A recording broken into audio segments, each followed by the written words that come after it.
প্রিয় শিক্ষার্থীরা, তোমাদেরকে বাংলা ব্যাকরণ ক্লাসে স্বাগত জানাই। প্রিয় শিক্ষার্থীরা, আজকে আমরা এমন একটি গুরুত্বপূর্ণ টপিক পড়তে যাচ্ছি যে টপিক থেকে এসএসসি, এইচএসসি, বিশ্ববিদ্যালয় ভর্তি থেকে শুরু করে প্রাইমারি, নিবন্ধন, একদম বিসিএস পর্যন্ত নিশ্চিত 1 নাম্বার কমন। টপিকটি খুবই গুরুত্বপূর্ণ, সুতরাং মনোযোগ সহকারে ক্লাসটি দেখে নাও। প্রিয় শিক্ষার্থীরা, তোমাদের প্রশ্ন হবে নিচের কোনটি অঘোষ ধ্বনি, প্রশ্ন হবে নিচের কোনটি ঘোষ ধ্বনি, প্রশ্ন হবে নিচের কোনটি অল্পপ্রাণ ধ্বনি, প্রশ্ন হবে নিচের কোনটি মহাপ্রাণ ধ্বনি, প্রশ্ন হবে নিচের কোনটি নাসিক্য ধ্বনি, প্রশ্ন হবে নিচের কোনটি অঘোষ অল্পপ্রাণ, প্রশ্ন হবে নিচের কোনটি অঘোষ মহাপ্রাণ, প্রশ্ন হবে নিচের কোনটি ঘোষ অল্পপ্রাণ, প্রশ্ন হবে নিচের কোনটি ঘোষ মহাপ্রাণ, প্রশ্ন হবে নিচের কোনটি ঘোষ নাসিক্য। প্রিয় শিক্ষার্থীরা, চলো দেরি না করে আমরা ক্লাসটি শুরু করি। আর প্রথমে তোমাদেরকে বলে নি, তোমরা যদি আমার চ্যানেলে নতুন হয়ে থাকো তাহলে অবশ্যই চ্যানেলটি সাবস্ক্রাইব করে দিবে। তো চলো ক্লাসটি শুরু করি। প্রিয় শিক্ষার্থীরা, আমরা দেখতে পাচ্ছি যে উচ্চারণ স্থান, তারপরে আমরা দেখতে পাচ্ছি অঘোষ, তারপরে দেখতে পাচ্ছি ঘোষ। প্রিয় শিক্ষার্থীরা, চার্টটি শুরু করার আগে আমি তোমাদেরকে বাংলা ব্যাকরণের বর্গের কথা মনে করিয়ে দিতে চাই। ক থেকে ম পর্যন্ত 25টি ধ্বনিকে 5 ভাগে ভাগ করা হয়েছে, যাদেরকে বলা হয় স্পর্শ বা স্পৃষ্ট ধ্বনি। এই স্পর্শ বা স্পৃষ্ট ধ্বনিকে 5 ভাগে ভাগ করে প্রত্যেক ভাগে একটি করে বর্ণ নিয়ে, প্রত্যেক ভাগে 5টি করে বর্ণ নিয়ে এক একটি গুচ্ছ বা এক একটি গুচ্ছ বা বর্গ গঠন করা হয়েছে। সেই গুচ্ছ বা বর্গের নামকরণ করা হয়েছে প্রথম বর্ণ অনুযায়ী। তো প্রিয় শিক্ষার্থীরা, চলো আমরা বর্গগুলো একটু দেখে নেই। ক থেকে উ উচ্চারণ স্থান হচ্ছে কণ্ঠ, এবং ক থেকে উ এই 5টি বর্ণ। আমরা এই 5টি বর্ণ যদি দেখি, ক, খ, গ, ঘ, উ। তারপরে আমরা যদি পরের বর্ণটি দেখি, চ থেকে ইয় প্রথম বর্ণ চ, নামকরণ করা হয়েছে চবর্গ, উচ্চারণ স্থান হচ্ছে তালু। তো চলো আমরা চবর্গীয় ধ্বনিগুলো একটু দেখে নেই। চ, ছ, বর্গীয় জ, জ, ইয়। তারপরে যদি আমরা দেখি পরের বর্গটি হচ্ছে ট থেকে মূর্ধন্য, উচ্চারণ স্থান হচ্ছে মূর্ধা, এবং 5টি বর্ণ হচ্ছে ট, ঠ, ড, ড, মূর্ধন্য। তারপরের বর্গটি হচ্ছে ত থেকে দন্তন, প্রথম বর্ণ ত, নামকরণ করা হয়েছে তবর্গ, উচ্চারণ স্থান হচ্ছে দন্ত। আর আমরা 5টি বর্ণ যদি দেখি, ত, থ, দ, ধ, দন্তন।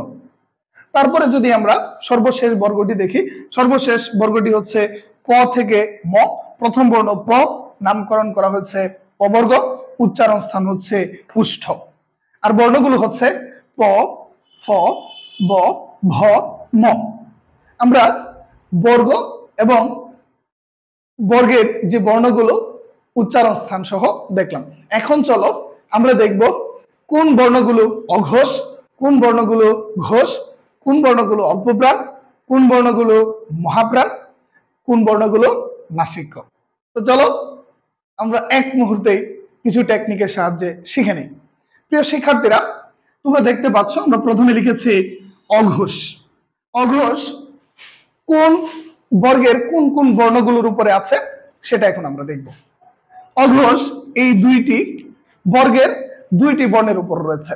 কোন 2টি বর্ণ? বর্গের প্রথম দ্বিতীয়, প্রথম দ্বিতীয়, প্রথম দ্বিতীয়, প্রথম দ্বিতীয়, প্রথম দ্বিতীয়। তো প্রিয় শিক্ষার্থীরা, তোমরা খুব সহজেই মাথায় রাখবে বর্গের প্রথম এবং দ্বিতীয় বর্ণগুলো হচ্ছে অঘোষ।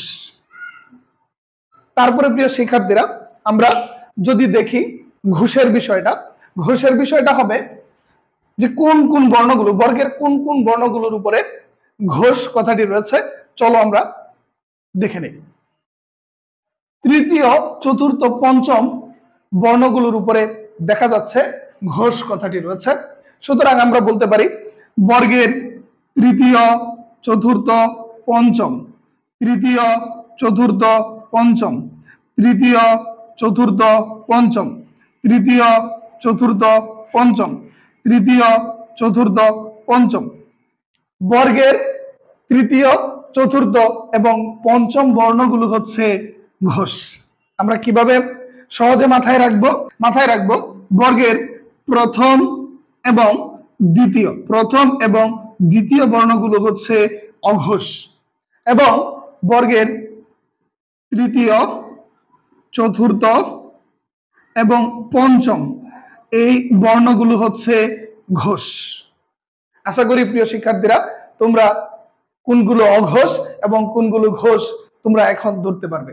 এখন চলো আমরা দেখে নেই বর্গের কোন কোন বর্ণগুলো অল্প প্রাণ আর কোন কোন বর্ণগুলো মহাপ্রাণ এবং কোন কোন বর্ণগুলো হচ্ছে নাসিক্য। তো চলো দেখে নেই।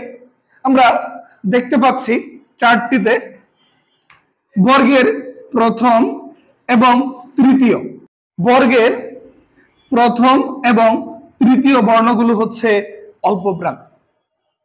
তাহলে আমরা পাচ্ছি বর্গের প্রথম এবং তৃতীয় বর্ণগুলো কি হবে? অবশ্যই অল্প প্রাণ। তো চলো বর্ণগুলো দেখে নেই। বর্গের প্রথম, তৃতীয়, ক, গ, চ, বর্গীয় জ, ট, ড, ত, দ, প, ব। এই বর্ণগুলো অর্থাৎ বর্গের প্রথম এবং তৃতীয় বর্ণগুলো অল্প প্রাণ। চলো এখন আমরা মহাপ্রাণ ধ্বনিগুলো দেখে নেই। বর্গের দ্বিতীয় এবং চতুর্থ, বর্গের দ্বিতীয় এবং চতুর্থ বর্ণগুলো হচ্ছে মহাপ্রাণ। তো চলো বর্ণগুলো দেখে নেই। খ, ঘ, ছ, ঝ, ঠ, ড, থ, ধ, ফ, ভ। তো প্রিয় শিক্ষার্থীরা তোমরা দেখতেই পাচ্ছ বর্গের দ্বিতীয় এবং চতুর্থ বর্ণগুলো হচ্ছে মহাপ্রাণ এবং বর্গের শেষ বর্ণগুলো হচ্ছে নাসিক্য। তাহলে আমরা যদি দেখি নাসিক্য বর্ণগুলো কোনগুলো হবে? ঞ, ঞ, মূর্ধন্য, দন্তন, ম। তো প্রিয় শিক্ষার্থীরা তোমরা বুঝতে পারতেছো যে বর্গের শেষ বর্ণগুলো হবে নাসিক্য।